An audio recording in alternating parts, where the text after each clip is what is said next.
За бид нэр зүүдний талаар зүүд үзэгдлийн талаар подкастууд сурлаж байгаа. Тэгэхээр рүүчийн подкастаар бид нэр бурхан олон шалтгаанаар үзэгдэл болон зүүд өгдөө гэж үзсэн. Тэгээд нэгдүгээрт нь болохоор биднийг муугаас хамгаалах юм. Тэгээд зөвхөн итгэгчдийг итгэгч бус хүмүүс ч гэсэн зүүд өгдөх талаар ярилцсан байгаа. За одоогийн өнөөдрийн подкастаар юу хийх юм бэ гэхээр биднийг шигтүүлж өөрийнхөө хүслийг илчлэхийн тулд биднийг бас зүүд шиг явж ийнэ гэдгийг баталгаажуулахын тулд бурхан бас зүүд үзэгдлийг үзүүлдэг байна. За эхлэл номоос уншъя. За энэ болохоор Яаковын шат гэж маш их хэлдэг. Тэгээд за эхлэл 28:11-ээс уншъя. Тэр нэгэн газар хүрэхэд нар шингэсд бол тэнтэй хонохоор тентхийн нэг чулууг авч толгой дорой тавиад хажуулжээ. Тэрээ зүүдс нь харагтун газар дээр нэгэн шат босож түүний оройн тэнгэрт болон бас дахин харуул түгээр бурханы тэнгэршнэр өгсөж урдаж байлаа. Тэгтэл үзэгтэн эзэн түүний дээр зогсоод би бол эзэн чиний эцэг Авраамын бурхан Исаакийн бурхан байна. Чиний хэвтэж байгаа газрыг би чамд болон чиний уруу удамд өгнө гэж амлаж байна те. Тэгэхээр хэвтэж байгаа газрыг яаж вэ? Би чамд болон чиний удамд өгнө. Чиний үр удам газрын тоо шиг болж олон болж баруун зүүн хойд урд зүгт гарах нь чамд болон чиний удамд дэлхийн бүх овгийн өрөөл байх болно.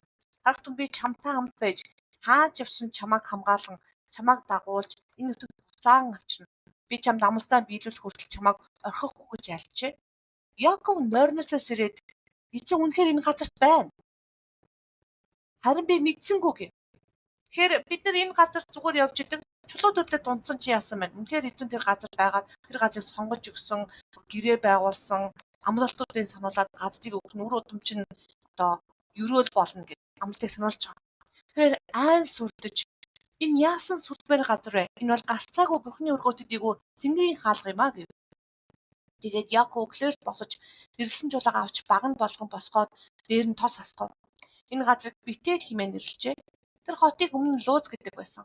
Яаков андгаалan хэр бурхан надтай хамт байж миний явж буй энэ замд намайг хамгаалan бас надад идэх хоол өмсөх хувцас өгөөд намайг эцгийн мэнгэрт амар тайван буцааж эзэн миний бурхан байвал баганд болгон босгосон энэ чулууг нь эхний өргөө болох болно.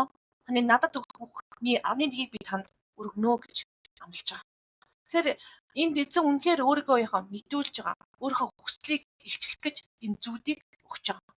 Зүгээр явж явах үедээ мдээгүй боловч зүүдлэх үед эзэнтэй уулзаж энэ газар юу болохыг, бурхны амлалт юу болохыг Яаков зүүдэрээ таньж мэдж байгаа.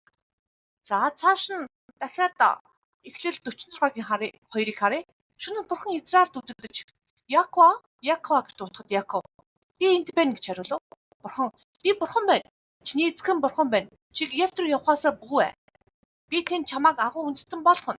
Би чамтай хамт Египтэд очиод чамайг заавал буцаан авчирна. Йосеф өөрийн гар дээр чамайг дүүд аниулах болно гэжээ. Яаков Бершебагаас хөдөлжээ. Израилийн хөвгүүд эцгийг нь авчруулахаар фараоны илгээс нь тэрээр эцэг Яаков болон эхнэр хүүхдүүдээ суулгажээ. Тэгэхээр Израиль яасан байна? Яаковд бити Египт рүү явахаас гэж юм сануулсан байна. Яг би чамтай хамт байна. Буцаагаад авчирчна гэж эзэн болгон зүүдэнд нь энэ бүхнийг сануулж хэлж өгсөн байна. Заримдаа бид нар ингэ шийдвэр гаргах гэж чаддаггүй чи яах вүлээ гэж бизнес авахд эзэн яах мөлий зүүд өгдөг байх нэ. За дуулал 89-19 харъя. Тэр үед та бишрэлтнүүдтэй үзэгдэл дотор айлдаж би хүч чадал нэгэнд тусламж өгсөн. Би ард түмнээсээ шилж сонгосон нэгнийг өргөмжилсөн гэж. Тэр үзэгдэл дотор яасан байна? Бид нар тусламж өгсөн гэж хэлж байна. За бас нэг жишээг харъя. Үйлс 16-гийн 9-10. Шөнө нь Паулд нэгэн Македон хүн үзэгдлээр гарч ирээд Македон дэрж бидэнд туслаач гэж гуйсан ажээ. Үзэгдэл үзмэгцээ тэрээр шөнөн нэгсэндээ зүүд үзэгдэл үзэж байгаа ш. Тэр бурхан тэдэнд сайн мэдээг тунхал гэж дуудлаа гэж дүгнээд тэр дараа бид Македон руу явахаар болсон гэж. Паул Македон явахаар шийдэггүй байсан байна. Гэтэл яасан байна? Үзэгдэл зүүдээр шөнийн үзэгдлээр за энэ хүн үзэгдлээр яасан байна? Македон хүнийг хараад бид нар туслаач гэж гуйсан. Тэгэхээр би жишээлбэл сайн мэдээнд явахаар за одоо хоронд явах уу яах вэ гэд нилээ бодож байсан чи зүүд авсан байгаа. Тэгсэн чинь зүүдэн дотор маань би ховд явд юм уу гэж бодож байсан. Тэг чи ховдын маань хоёр итгэгч пастор ирээд хоёулаа вагон цугаад ихтэй дорнд орчоод дараа нь ховд яваа гэдгсэн. Тэгээд тэр мэдээж вагон бол ховдоос дорнд явдггүй зүүдэнд бол тийм байхгүй. Гэхдээ хамт суугаад эхлээд дорнд орё бүгдээрээ хамт дорндод очиж үйлчлэе гэж бүр тодорхой хэлсэн байж байгаа. Тэгээд би за би эхлээд дорнд явах ёстой юм байна гэдгийг ойлгосон байна. Жишээлхэд тэгэхээр заримдаа яг зүүдээр одоо илчилт авах, тийшээ яв, тэрнтэй уулзах ч юм уу те эсвэл ингэж хэлэх тохиол байдаг. Үзэгдлэр ч хэлэх тохиол байдаг.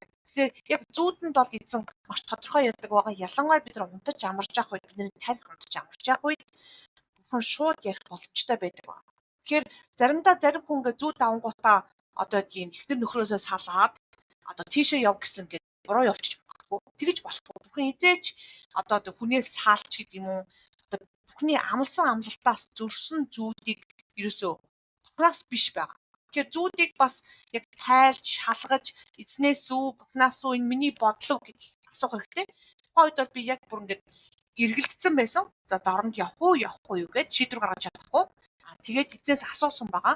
Тэгээд зүүдэнд яасан байна. Яг миний итгэдэг хоёр итгэгч маань ховдод байдаг итгэгч маань хурцээр хэлсэн байж байгаа. Тэгэхээр зүүдээр одоо яг эзнээс гэж баталгаажуулаад шийдсэн бол жишээлбэл энэ Wisdom дээр Паул шууд яасан байна. Македон явахаар болсон гэж байгаа юм. Тэгэхээр би шууд дорнд явахаар болсон шийдвэр гаргасан байна. Тэгээ маргааш нь тэгсэн чинь таныг одоо явуулна явуулахгүй хүлээж авах авахгүй гэсэн яриа гарсан л та.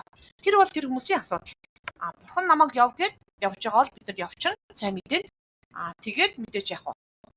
Мэдээж бурхан сайн мэдээг дэмждэг. Гэхдээ хаашаа явахыг бус бурхан чиглүүлж өгдөг байна. Тэгэхээр зүүд нэрээр бурхан өөрийнхөө хүслийг мэдүүлдэг байх нь бас биднийг яадаг юм чиглүүлж өгдөг байхнаа.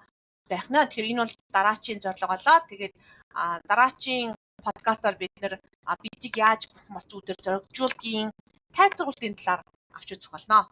За баярлалаа. Тэгээд үнэхээр зүүд нь бурхан ярьдаг байгаа шүү. Тэгээд бурхан бас зүүдийг тайлах мэрэгүү ухааныг танд өгөх болтугай.